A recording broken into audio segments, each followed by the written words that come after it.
இப்படியே ஒவ்வொரு உசுரா போயிட்டு இருந்தா என்னதான் பண்றது? இந்த மாசத்துலயே அது 3வது சாவு. ஐயா, நம்ம ஊர்ல மட்டும் 3னா தமிழ்நாடு ஃபுல்லா எவ்வளவு இருக்கும்? இல்லைங்க மாரிமுத்து, விவசாயத்தை காப்பாத்துங்கன்னு கேட்குற காலம் போயிங்க, விவசாயங்களை காப்பாத்துங்கன்னு கேட்குற காலம் வந்துருச்சுங்க. அரசு அதிகாரிங்க வருவாங்க, நிவாரணம்ங்கிற பேர்ல 1 லட்சமோ 2 லட்சமோ தருவாங்க.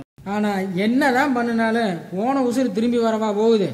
ஊருக்கே சோறு போடுறான் விவசாயி, ஆனா அவனுக்கு ஒரு வறுமைன்னா யாருமே கண்டுக்கிறது இல்லை. எப்போ விவசாயம் அரசு வேலையா மாறுதோ அப்போதான் அதுக்கெல்லாம் ஒரு முடிவு வரும்.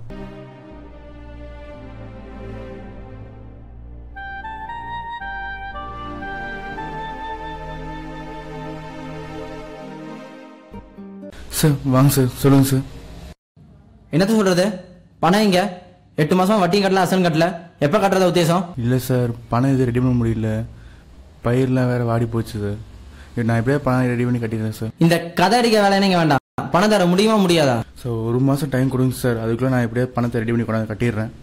1 மாசம்னா இல்ல, ஒரே வாரம் தான். அடுத்த வாரம் வரப்ப பணத்தை எடுத்து போய், இல்ல போலீஸ் கம்ப்ளைண்ட் பண்ணி உள்ள தள்ளிடுவோம். பார்த்து ஒழுங்கா கடனை கட்டுற வெளியே பாரு. வாங்கின கடனை கட்ட வக்கில்ல, நீ எல்லாம் என்ன தைரியத்தை உயிரோடு இருக்கிற? நானும் அந்த தூக்கு போட்டு செத்து இருப்பேன்.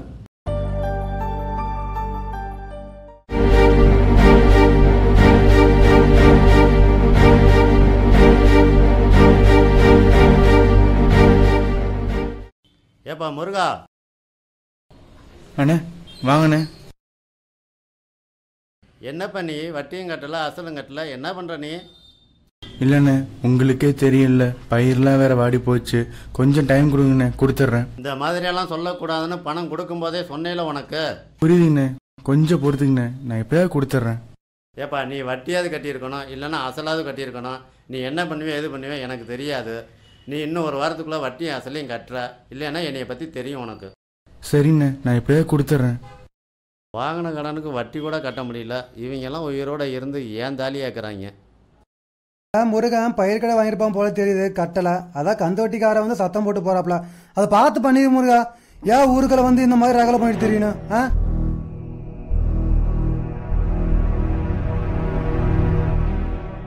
என்ன நினைச்சிட்டு இருக்கோம் மனசுல? சரியான நேரத்தில் வரலன்னா என்ன இருக்கும்? மன்னிச்சிடு செல்வி, எனக்கு என்ன பண்றேன்னே தெரியல. வாங்கின கடனை திருப்பி கட்ட முடியல, பயிரெலாம் வேற வாடி போச்சு, அதான் இப்படி பண்ணிட்டேன். இல்ல எனக்கு புரியல. நீங்க பாட்டுக்கு ஒரு முடிவு எடுப்பீங்க, தற்கொலை பண்ணிப்பீங்க. உங்களை நம்பி வந்தனா தாலி எடுத்துட்டு மூளையில உட்காரணுமா? வேற எப்படி? நீன்னு இல்ல, உன்ன மாதிரி தற்கொலை பண்ணிக்கிறவங்க, குறிப்பா விவசாயிங்க, அவங்க குடும்பத்தை பத்தி நினைச்சு பாக்குறது இல்ல. என்ன மன்னிச்சிரு, நான் ஏதோ ஒரு கோவத்துல அப்படி பேசிட்டேன். ஆனா நான் பேசினதுல எதுவும் தப்பு இல்ல. ஏன்னா உங்களை நம்பி இப்ப நான் மட்டும் இல்ல, இன்னொரு உசுறு இருக்கு. இங்க வா,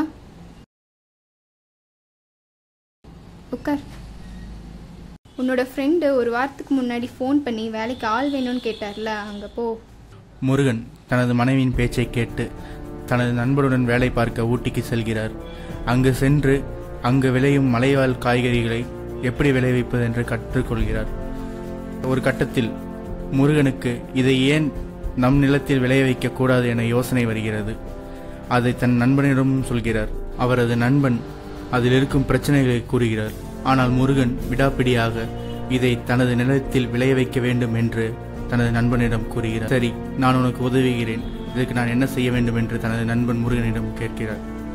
அதற்கு முருகன் எனக்கு ஒரு 2 லட்சம் ரூபாய் பணம் வேண்டும் என்று கேட்கிறார். அதை தனது நண்பனிடம் பெற்றுக்கொண்டு தனது நிலத்திற்கு வந்து மீண்டும் விவசாயம் செய்ய ஆரம்பிக்கிறார். முருகன் தனது நிலத்தில் மலைவாழ் காய்கறிகளை நல்ல முறையில் விளைவித்தார். இச்செய்தி கிராம மக்கள் மூலம் பத்திரிகையாளர்கள் வரை தெரிந்ததால் முருகன் செய்த செயல் தமிழகம் முழுவதும் தெரிய வந்தது. விவசாயத்தை காப்பாற்றுங்கள் என்று கேட்ட காலம் போய் விவசாயிகளை காப்பாற்றுங்கள் என்ற காலம் வந்துவிட்டது. இதற்கெல்லாம் என்னதான் முடிவு? எப்பொழுது விவசாயம் அரசு வேலையாக மாறுகிறதோ அப்பொழுதுதான் இதற்கெல்லாம் தீர்வு. நன்றி.